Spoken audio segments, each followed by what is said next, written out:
দশম শ্রেণীর 4 নম্বর অধ্যায়ে রয়েছে আয়তঘন।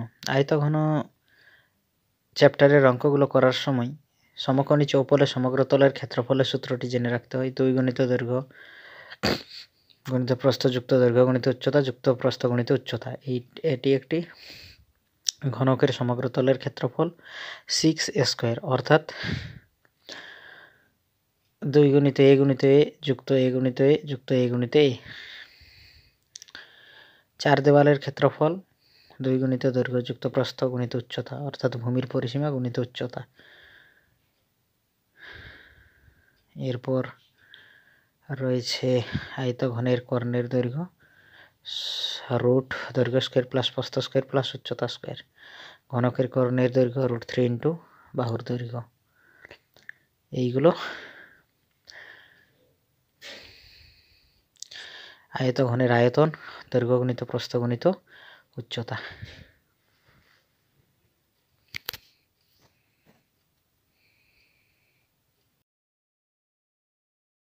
এরপরে অনুশীলনের অঙ্কগুলো রয়েছে। কষে দেখি 4 এর অঙ্কগুলো আমরা করব। কষে দেখি 4-এর প্রথমের অঙ্কটা রয়েছে আমাদের পরিবেশে 4টি আয়ত ঘনকার ও 4টি ঘনক আকারের বস্তুর নাম লিখি। 4টি আয়ত ঘনাকার চিত্র যেমন আমাদের রয়েছে বই, খাতা, আয়ত ঘনাকার বাক্স, ইট ইত্যাদি। আর ঘনকাকার রয়েছে লুডুর ছক্কা। তাহলে আয়ত ঘনাকার চিত্রের নাম লিখব আর ঘনকাকারের চিত্রের নাম কয়েকটি লিখে দেব।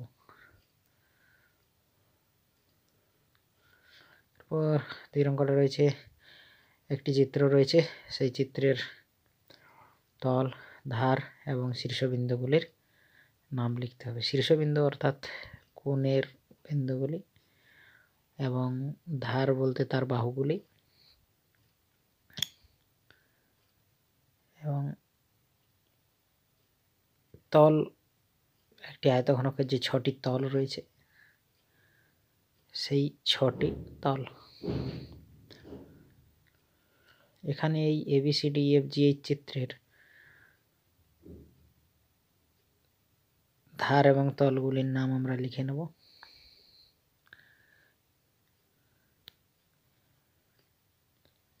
চিত্রের তলগুলি হলো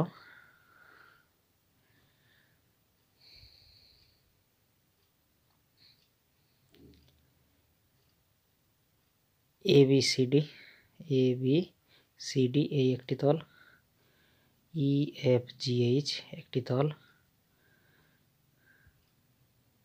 ADF একটি তল, BCGH একটি তল, ABH একটি তল, DCGF একটি তল।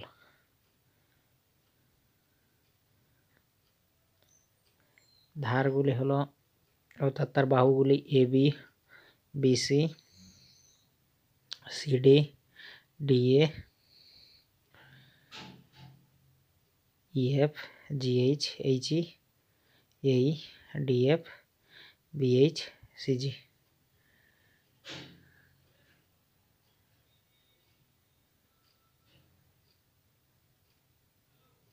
শীর্ষবিন্দুগুলি হলো ABCDEFGH।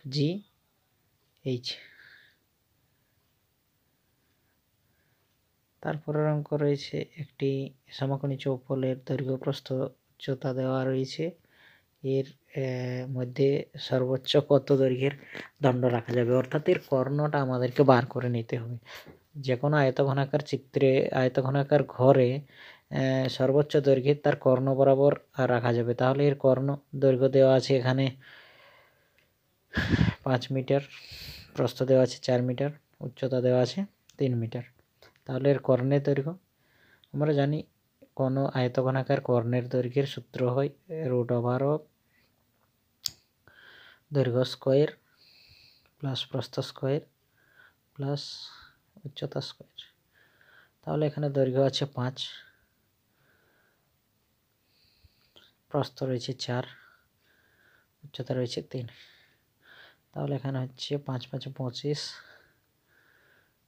প্লাস 16 প্লাস 9, তাহলে হচ্ছে 50। 50-এর যদি আমরা করে নিই তাহলে ওই 2√5, সরি 5√2। তাহলে সর্বোচ্চ 5√2 মিটার দৈর্ঘ্যের দণ্ড রাখা যাবে।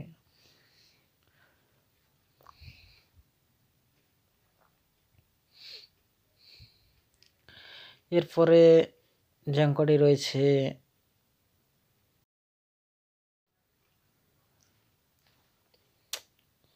একটি ঘনকের তলের ক্ষেত্রফল 64 বর্গমিটার হলে ঘনকটির আয়তন, অর্থাৎ তার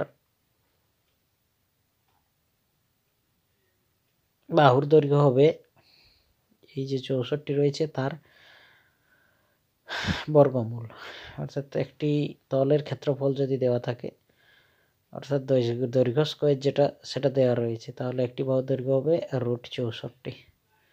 একটি বাহুর দৈর্ঘ্য √64 অর্থাৎ 8 মিটার। তাহলে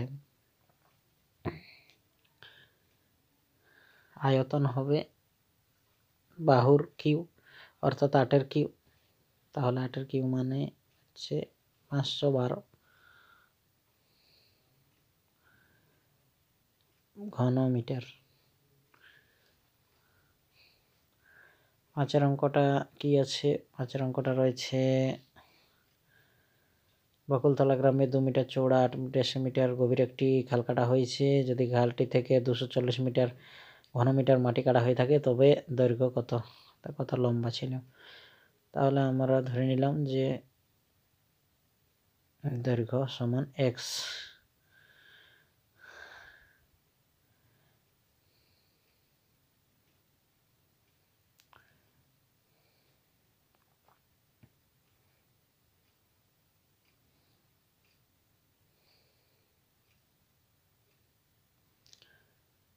প্রস্থ রয়েছে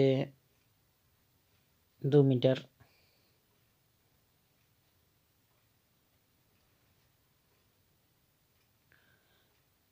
গভীরতা আছে 0.8 ডেসিমিটার।